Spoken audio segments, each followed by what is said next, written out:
जय हिंद। तो आज हम सर्कुलेटरी सिस्टम स्टार्ट करने वाले हैं। तो पहले मैं आपको बताती हूँ कि सर्कुलेशन होता है। सर्कुलेशन का मतलब होता है किसी भी लिक्विड का हमारी बॉडी में फ्लोट करना। मतलब जैसे अगर मैं कह रही हूँ कि सर्कुलेशन होता है, तो सर्कुलेशन का मतलब है कि मेरे अंदर कोई एक लिक्विड है जो कि बार बार मूव कर रहा है, तो इसी को हम क्या कहते हैं, सर्कुलेशन करते हैं। मतलब क्या हुआ कि एक लिक्विड है जो हमारी बॉडी के अंदर मूव करे, तो उसको हम सर्कुलेशन में काउंट कर लेंगे। अब कुछ लोगों का मानना ये है कि ब्लड जो है वो सिर्फ और सिर्फ वही होता है जो कि सर्कुलेशन का एक पार्ट होता है, या फिर ऐसा कह लीजिए कि ब्लड हमारी बॉडी में सिर्फ सर्कुलेट होता है और कुछ भी सर्कुलेट नहीं होता, पर ऐसा नहीं है।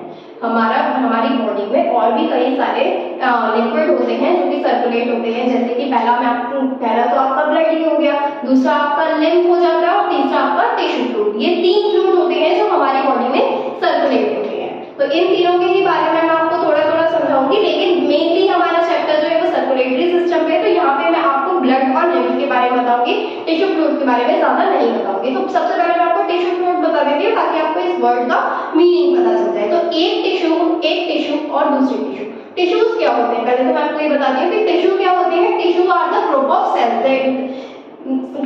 सेल्स होते हैं। टिश्यू हमारे ग्रुप ऑफ सेल है, मतलब एक से बहुत सारी सेल्स इकट्ठी हुई तो वो क्या बन गई, टिश्यू बन गई, और उन्होंने एक ही फंक्शन को परफॉर्म किया। तो tissues are the cells, tissue are the group of cells. Tissue कौन हुए आपके लिए, ग्रुप ऑफ सेल्स हो गए, विच परफॉर्म अ स्पेसिफिक और सेम फंक्शन। जो आपके लिए कुछ स्पेसिफिक फंक्शन करे या फिर सेम फंक्शन करे, उन्हें क्या कहेंगे, आप टिश्यू कहेंगे। तो एक टिश्यू ये हो गया, एक टिश्यू ये हो गया। इन दोनों के बीच में, जैसे मैंने ये टिश्यू मेरा एक है, एक ये टिश्यू है, तो इन दोनों को जब मैंने मिलाया तो इन दोनों टिश्यूज के बीच में जो लिक्विड फिल होता है उसे बोलते हैं टिश्यू फ्लूइड। ठीक है, फ्लूइड का मतलब ही लिक्विड है। तो टिश्यू फ्लूइड आपको समझ आया। दूसरा होता है आपका क्या, लिम्फ। तो लिम्फ क्या होता है ये मैं आपको बाद में बताऊंगी। आपको इसके लिए पूरी वीडियो देखनी पड़ेगी, ब्लड के लिए और लिम्फ के लिए, क्योंकि हमारे को हमारा जो 2 टारगेट है, 2 फ्लूइड पढ़ने का टारगेट है सर्कुलेटरी सिस्टम में, वो क्या क्या है, ब्लड और लिम्फ। तो ब्लड के बारे में आज स्टार्ट करते हैं। सबसे पहले हम ब्लड को ही स्टार्ट करेंगे। तो पहले मैं आपको बता देती हूँ कि हमारे ब्लड के अंदर होता क्या क्या है। तो ब्लड के अंदर हमारी होती है रेड ब्लड सेल्स।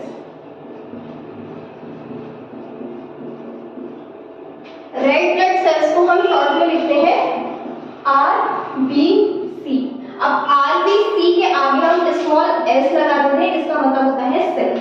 यहाँ पे अगर हम एक रेड ब्लड की बात करें, सेल की बात करेंगे तो RBC लिखा होगा, और बहुत सारी की बात करेंगे तो रेड ब्लड सेल्स, मतलब लास्ट में s लगा होगा। अब इसमें हमें क्या करना है कि हमें सिर्फ और सिर्फ इनका कॉमन नेम याद नहीं करना है, हमें मेनली इनका साइंटिफिक नेम भी याद करना है। तो अगर हम देखें तो रेड ब्लड सेल्स को साइंस में हम बोलते हैं एरिथ्रोसाइट्स। तो एरिथ्रोसाइट्स, ठीक है। एरिथ्रोसाइट्स क्या हो जाती हैं, आपकी रेड ब्लड सेल्स। जब आप अपने ब्लड को देखेंगे, ठीक है, तो आपको जो रेड, अब देखो सबने देखा होगा ब्लड, बहुत बार देखा होगा, ठीक है। तो वो ब्लड जो है वो रेड कलर का होता है। तो वो रेड कलर कहां से आ रहा है, आपकी रेड ब्लड सेल से आ रहा है, ठीक है। तो रेड कलर आपके कहां से आ रहा है, आपके रेड ब्लड सेल से आ रहा है। बात समझ आई आपको। और रेड ब्लड सेल्स को हम शॉर्ट में RBC लिखते हैं। तो कभी क्वेश्चन आपका रेड ब्लड सेल के नाम से आएगा तो कभी RBC के नाम से आएगा। और साइंस में इसे एरिथ्रोसाइट बोला जाता है। साइंस में इसे क्या बोला जाएगा, एरिथ्रोसाइट बोला जाएगा। तो कंफ्यूज होने वाली बात नहीं है, चाहे रेड ब्लड सेल के नाम से क्वेश्चन आए, RBC के नाम से क्वेश्चन आए या एरिथ्रोसाइट्स के नाम से क्वेश्चन आए, हमें पता होना चाहिए कि ये होते क्या है। तो अब क्वेश्चन क्या है कि रेड ब्लड सेल्स होती क्या है, तो रेड ब्लड सेल्स वो होती है जो हमारे ब्लड को रेड करती हैं, ठीक है। और सिर्फ रेड नहीं करती हैं, इनका और भी बहुत कुछ काम होता है, ठीक है। इनका और भी बहुत सारे काम है, सिर्फ और सिर्फ रेड नहीं करती है ब्लड को, और भी काम होता है। मेन, अच्छा ये बताइए पहले कि ब्लड का मेन काम क्या है, पता है किसी को? अगर पता है तो कमेंट में जरूर बताइए आप। तो रेड ब्लड सेल्स का मेन काम क्या होता है, या ब्लड का मेन काम क्या होता है, तो मैं आपको बताती हूँ कि क्या होता है। तो रेड ब्लड सेल्स या फिर हमारे ब्लड का मेन काम होता है ऑक्सीजन ट्रांसपोर्ट। क्या होता है, ऑक्सीजन ट्रांसपोर्ट। होता क्या है, नोज के थ्रू हम एयर को लेते हैं, नोज के थ्रू जब हम एयर को लेते हैं तो ऑक्सीजन हमारी नोज के अंदर एंटर कर देती है, ठीक है। तो नोज से हमने क्या लिया, एयर लिया, जिससे हमारी ऑक्सीजन कहाँ एंटर हो गई, हमारे लंग्स में। नोज से कहाँ जा रहा है ये रास्ता, हमारी नोज ये हो गई, ठीक है। नोज से हमारी एयर अंदर गई, और विंड पाइप मतलब जहां से आपकी एयर पास होती है, तो उस विंड पाइप से होते हुए, ये हमारा विंड पाइप होता है फुल पाइप के बाद, तो ये हमारी विंड पाइप हो गई। अब विंड पाइप से यहाँ हमारे हो जाते हैं लंग्स, तो लंग्स में ये एयर फिल हो जाती है। एयर में क्या होती है, ऑक्सीजन, और वहां पे लंग्स के चारों तरफ कौन होते हैं, कौन क्या होता है, ब्लड होता है। अब ब्लड क्या करता है, उस ऑक्सीजन को अपने पास ले लेता है। तो समझ आएगा आपको बात कि ऑक्सीजन का ट्रांसपोर्ट कैसे हुआ, आपने नोज के थ्रू ऑक्सीजन को लिया, नोज के थ्रू ऑक्सीजन को अपनी बॉडी में लिया, लंग्स तक पहुंचाया, और लंग्स के चारों तरफ क्या था, ब्लड था, और ब्लड के पास क्या चली गई, ऑक्सीजन चली गई। अब ब्लड में भी कई तरीके की चीजें होती हैं, तो उसमें से भी कौन होगा जो ऑक्सीजन को लेगा, तो वो कौन होगा, आरबीसी। आरबीसी का मेन फंक्शन यही है कि अगर मैं बताऊं आपको कि आरबीसी का मेन फंक्शन बताओ तो क्या कराता है, वो ऑक्सीजन का ट्रांसपोर्ट करता है। और कोई भी पहली बात तो ये है कि ब्लड के अंदर भी सेल्स होती हैं, ब्लड के अंदर भी सेल्स होती है। कितने तरीके की सेल्स होती हैं, 3 तरीके की सेल्स होती है। उन तीनों में से कौन ऑक्सीजन को कैरी करता है, यही क्वेश्चन सबसे ज्यादा आता है आपका आरएमएस के एग्जाम में। सबसे ज्यादा पूछा हो जाने वाला क्वेश्चन यही है कि कौन सी सेल है जो आपकी ऑक्सीजन को कैरी करती है। तो आपके ब्लड के अंदर 3 तरीके की सेल होती है। पहली होती है रेड ब्लड सेल, दूसरी होती है व्हाइट ब्लड सेल्स, और थर्ड होती है ब्लड प्लेटलेट्स। तो मैंने आपको ये व्हाइट और प्लेटलेट्स तो मैं आपको बाद में बताऊंगी। सबसे पहले हम किसकी बात कर रहे हैं, रेड ब्लड सेल्स की बात करें। तो रेड ब्लड सेल्स वो होती हैं जो ऑक्सीजन को कैरी करती हैं। ये आपका एक क्वेश्चन बन गया कि कौन सी सेल्स हैं ब्लड के अंदर, कौन सी सेल्स हैं जो ऑक्सीजन को कैरी करती है, तो कौन करती है, आपकी रेड ब्लड सेल। बात समझ आई, आगे बढ़े, ठीक है। तो आपकी जो रेड ब्लड सेल्स होती हैं, अब इनके शेप की बात कर लेते हैं। तो इनका शेप कैसा होता है, तो इनका शेप किसी को पता है शेप के बारे में, इनका शेप होता है बाइकॉन्केव। कैसा होता है, बाइकॉन्केव। बाइकॉन्केव का मतलब बीच से दबा हुआ, गोल लेकिन बीच से दबा हुआ, ठीक है। बीच से ये दबी हुई होती है और साइड से थोड़ी सी खुली हुई होती है। अब जैसे ही इनके पास ऑक्सीजन आ जाती है, तो वो जो दबा हुआ पार्ट होता है उसके अंदर वो ऑक्सीजन जाके फिट हो जाती है, और वो आरबीसी अपने साइज को बड़ा कर लेती है। इसीलिए वो बीच से दबी हुई है, ताकि वो उस दबे हुए पार्ट के अंदर क्या रख सके, ऑक्सीजन को रख सके। बात समझ आई, ठीक है। रेड ब्लड सेल्स हमारी बॉडी में बनती है, ठीक है। अब भाई अगर बॉडी के अंदर हम, आपने कहीं देखा है कि रेड ब्लड सेल्स आपको उठा के आपकी बॉडी में कोई डाल रहा है, नहीं होता ना ऐसा। कब होता है, जब हम ब्लड का ट्रांसफ्यूजन करते हैं। ब्लड का ट्रांसफ्यूजन का मतलब होता है सिंपल सा, किसी को ब्लड देना, ठीक है। लेकिन नॉर्मली ऐसा नहीं होता। मेरे अंदर ब्लड है, मैंने आज तक किसी से ब्लड नहीं लिया, तो क्या मेरे अंदर क्या आरबीसी नहीं है? तो क्या होता है, हमारी बॉडी के ही अंदर आरबीसी बनती है। अब मैं आपको बताती हूँ कि कहाँ कहाँ आपकी आरबीसी बनती है। तो आपकी आरबीसी बनती है रेड बोन मैरो में, रेड बोन मैरो। चलो एक बोन बना लेते हैं। वैसे तो मुझे इतनी अच्छी बोन बनानी आती नहीं है, फिर भी ट्राई कर लेते हैं। तो ये हो गई हमारी बोन। अब इस बोन में एक छोटा सा पार्ट होता है, ठीक है। इस बोन के अंदर एक छोटा सा पार्ट होगा जो कैसा आएगा, रेड कलर का होगा। मेरे पास रेड कलर तो नहीं है, तो मैं इसे ब्लू से ही फिल कर देती हूँ। तो ये पार्ट जो होगा, इसको हम क्या बोलेंगे, रेड बोन मैरो बोलेंगे। क्या बोलेंगे इसे, रेड बोन मैरो। और हमारी, ठीक है, आपको ध्यान से सुनना, हमारी बोन्स में सेंटर में एक पार्ट होता है जिसे बोला जाता है bone marrow, red bone marrow, red bone marrow. याद रखने का तरीका क्या है, रेड ब्लड सेल्स कहाँ बनती है, रेड बोन मैरो में। रेड को आपने मैच कर दिया, तो ये आपको याद करने का एक तरीका मिल जाएगा, ठीक है। ठीक है। तो रेड बोन मैरो ये एक हमारी बोन का एक पार्ट होता है जिसमें से हमारी आरबीसीज बनती है, ठीक है। इसके अलावा और कहां हमारी आरबीसीज बन सकती हैं, ये किसी को पता है? अगर किसी को भी पता हो तो आप कमेंट में जरूर बताइएगा हमें, और फिर मैं आपको नेक्स्ट क्लास में बताऊंगी कि आपने सही बताया या नहीं, ठीक है।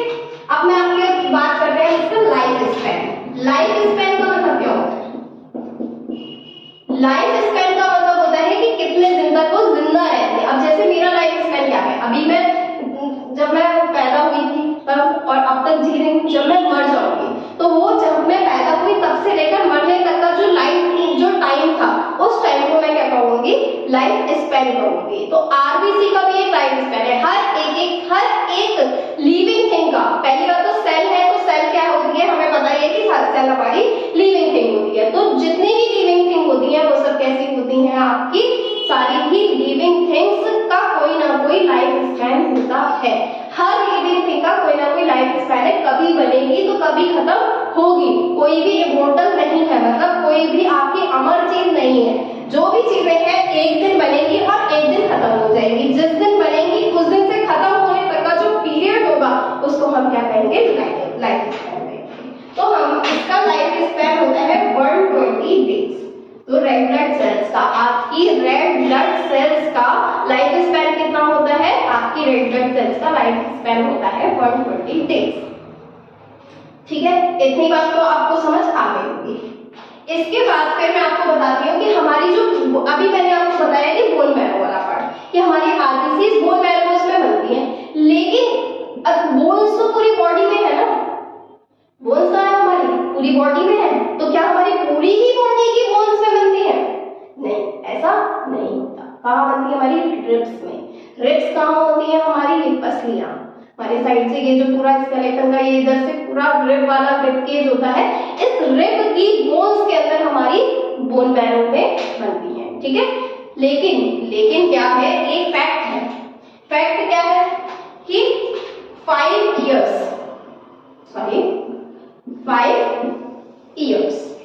तक के बच्चे में, 5 इयर्स तक के बच्चे को ग्रोथ बहुत जल्दी होती है। 5 साल के बच्चे 0 से लेकर 5 इयर्स तक के बच्चे की ग्रोथ बहुत ज्यादा तेजी से होती है। इस वजह से उसे अपनी बॉडी के अंदर बहुत ज्यादा आरबीसीज बनानी पड़ती है, ठीक है। 5 साल तक के बच्चे में 0 से लेकर 5 इयर्स तक के बच्चे के अंदर ग्रोथ के लिए ज्यादा से ज्यादा आरबीसीज की जरूरत होती है, जिस वजह से 5 साल के बच्चे में सारी ही बोन्स मतलब उसकी जितनी भी बोन्स है उन सारी ही बोन्स के अंदर आरबीसीज बनेगी।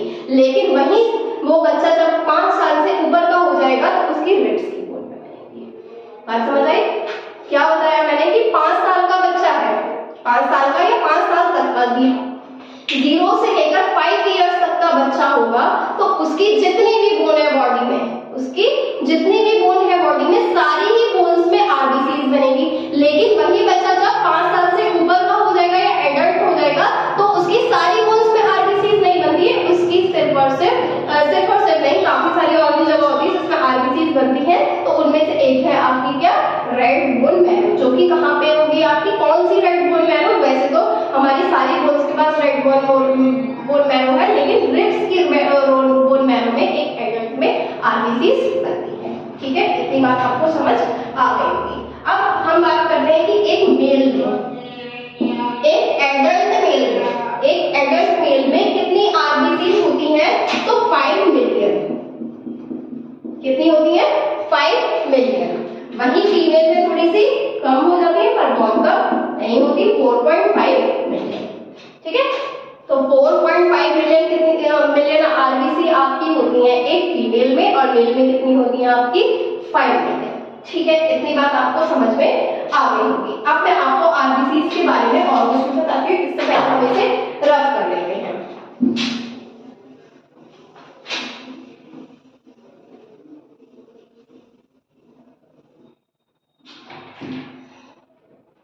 अब मैं आपको आरबीसीज के बारे में और भी कुछ बताती हूँ। इसमें क्या है कि हमारे हीमोग्लोबिन होता है। अब क्वेश्चन आता है कि हमने हीमोग्लोबिन के बारे में बहुत पढ़ा है, हर किसी के मुंह से हमने हीमोग्लोबिन सुना होगा, किसी का हीमोग्लोबिन कम भी हो जाता है। What is haemoglobin. Haemoglobin exactly होता क्या है,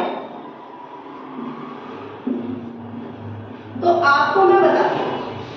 अगर कहीं पे भी वर्ड आ जाए ग्लोबिन, ठीक है, कहीं पे भी वर्ड आ जाए ग्लोबिन, तो इसका मतलब सिंपल सा होता है प्रोटीन। क्या मीनिंग होता है इसका, प्रोटीन, ठीक है। तो अब हमारे आरबीसी के अंदर एक पिगमेंट होता है, तो पता चल गया ना आपको कि क्या है, ये एक पिगमेंट है। पिगमेंट का काम क्या होता है, कलर देना। पिगमेंट का काम क्या होता है, कलर देना। अब ये रेड, इसका नाम क्या है, इन सेल्स का नाम रेड। तो ये मतलब हो गया कि हमारी, सीधा सा मीनिंग आ गया कि हमारी रेड ब्लड सेल्स के अंदर एक पिगमेंट होता है जिसे हम बोलते हैं हीमोग्लोबिन, और ये क्या करता है, हमारी सेल्स को रेड कलर प्रोवाइड करता है। इसी वजह से इन सेल्स का नाम रेड ब्लड सेल्स होता है। बात समझ में आई। अब ये पिगमेंट का नाम है हीमोग्लोबिन। अब मैंने आपको ग्लोबिन का मीनिंग बता दिया कि ग्लोबिन का मतलब होता है प्रोटीन। तो इसका मतलब क्या हुआ कि हीमोग्लोबिन क्या है, एक प्रोटीन है। कौन सा प्रोटीन है, अब मैंने आपको ग्लोबिन का मीनिंग तो बता दिया, पर रह क्या गया, हीमो। हीमो या हीम, हीम का मतलब होता है आयरन। आयरन आयरन आयरन तो हमने कहीं सुना है, तो आयरन हमने कहा सुना है, लोहा। लोहे को क्या कहा जाता है, आयरन, जो कि क्या है, एक मेटल। मेटल कौन से होते हैं, मेटल वो होते हैं जो कंडक्टर होते हैं इलेक्ट्रिसिटी के। तो आयरन क्या हुआ आपके लिए, एक मेटल हो गया। तो अब क्वेश्चन, मोस्ट इंपॉर्टेंट क्वेश्चन बनता है यहाँ से, सबसे ज्यादा पूछे जाने वाला क्वेश्चन है ये कि आपके ब्लड में कौन सा मेटल होता है, आयरन।